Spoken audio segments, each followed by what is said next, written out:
Бирок мусулман бир нерсеге көңүл бурушу зарыл.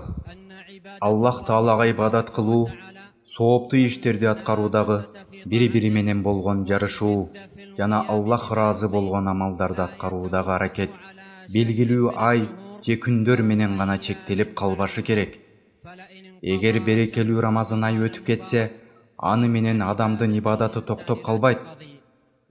Эгер бул айдын берекелүү күндөрү менен түндөрү өтүп кетсе дагы, чынында сооп иштерди кылуу токтоп калбайт. Бул тууралуу Аллах Таала өзүнүн китебинде мындай дейт: "Жана сага якын келгенге чейин Раббиңе гана ибадат кыл". Якын бул жерде өлүм дегенди билдирет. Мусулман ар дайым Аллах Таалага моюн сунуп, өмүрү өткөнчө ага үзгүлтүксүз ибадат кылуусу керек.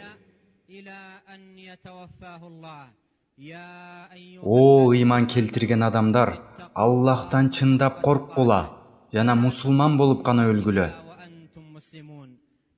Мындайча айтканда, ибадат кылууда бекем болгула жана Аллах Таала ыраазы болгон иштерде бири-бириңер менен өмүр өткөнчө жарышкыла.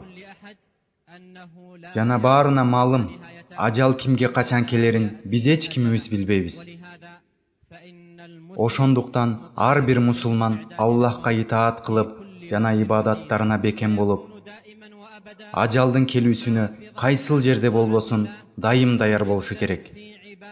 Жана дагы Аллах Таала эмнени буйруган болсо, аларды колдон келишинче аткарып, жана эмнеден тыйган болсо, күнөөлөрдөн, бузукулуктардан алыс болушу керек.